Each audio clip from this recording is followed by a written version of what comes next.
Daniel Hart was a long-haul trucker who had spent the better part of his life on the open road.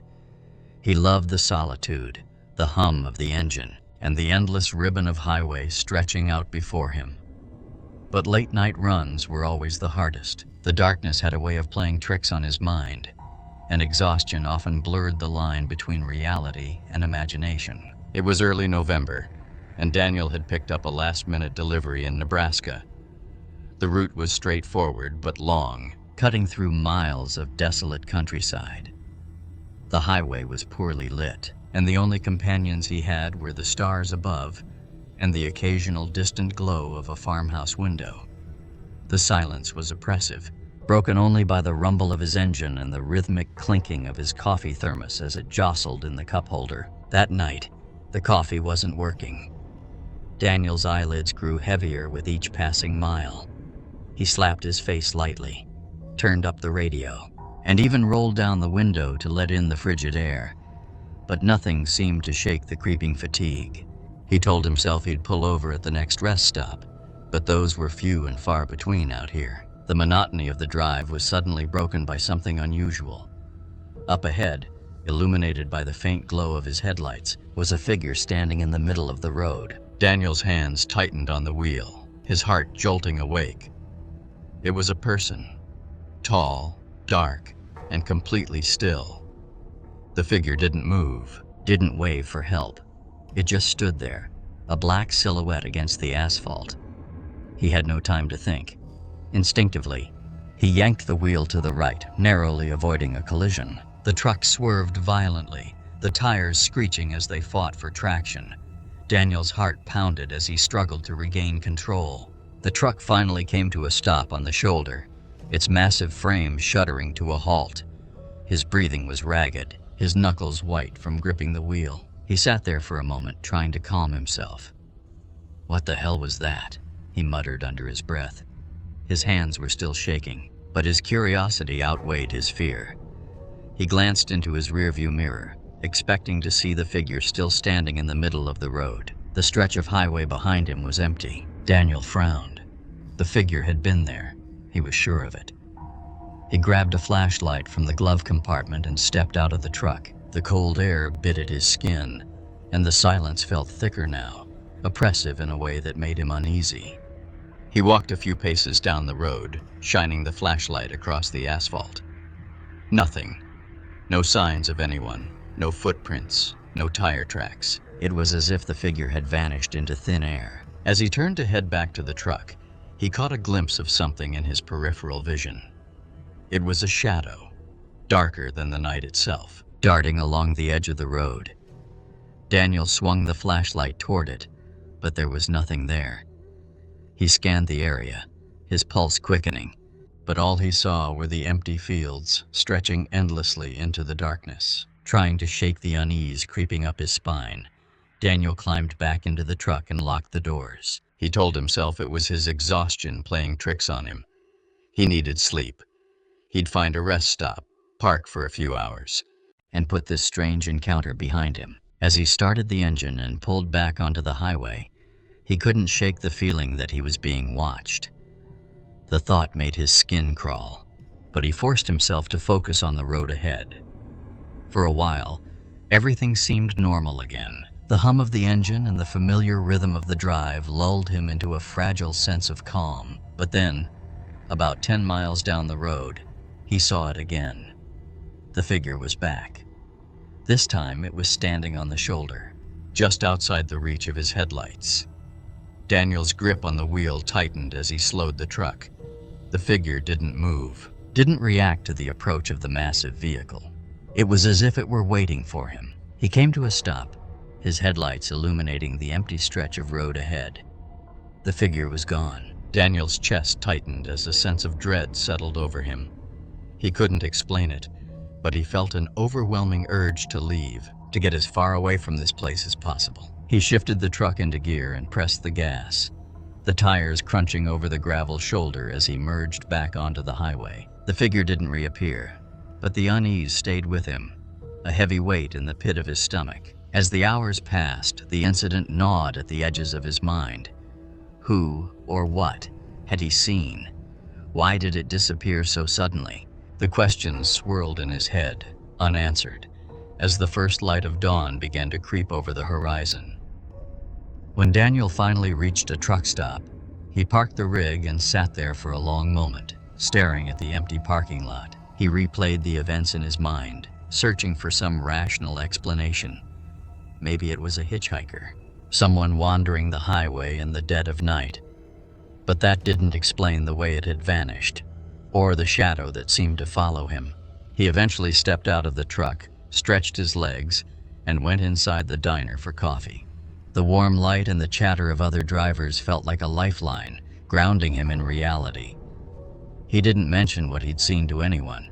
He wasn't sure they'd believe him, or that he even believed himself. As the weeks went by, Daniel tried to put the experience behind him. But every so often, when he found himself driving late at night, he would glance nervously into the rearview mirror, half expecting to see that dark figure standing on the road again.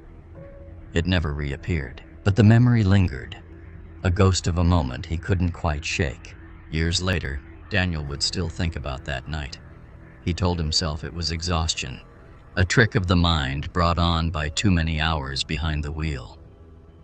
But deep down, he wasn't so sure. Something about the figure, the way it stood, the way it disappeared, felt too real to dismiss. The road had always been Daniel's refuge, a place where he felt free and untethered. But after that night, it carried a shadow of unease, a reminder that some mysteries are better left unexplored. And no matter how many miles he drove, he could never quite escape the feeling that something was still out there, waiting. Jessica Reynolds was a single mother balancing 2 jobs and a 3-year-old son, Liam. Every day was a marathon of deadlines, daycare pickups, and barely enough time to breathe. But no matter how chaotic her life became, Liam was her anchor. His laughter and the way he called her Mama with unfiltered joy were the only things that kept her going. That night, Jessica was driving home after a long shift at the diner. The clock on the dashboard blinked 11:47 p.m., and the stretch of highway before her seemed to go on forever. The road was empty, and the darkness pressed against the car like a heavy blanket. Her headlights carved a narrow path through the night, but her exhaustion was relentless. She rolled down the window, letting the cold wind slap her face, and cranked up the radio, hoping it would keep her awake.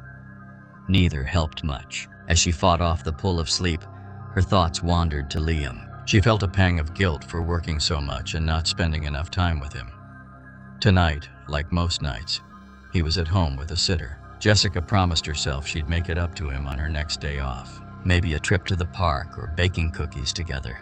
Something that would make him smile. Just as she began to drift into the monotony of her thoughts, a sound shattered the quiet. Laughter. It was faint at first, like a gentle ripple of joy carried on the wind. But then it grew louder, more distinct. Jessica froze, her hands gripping the steering wheel. It was Liam's laugh, soft, high-pitched, and unmistakable. Her heart skipped a beat. She glanced in the rearview mirror, half expecting to see his little face grinning back at her. The back seat was empty. "Liam?"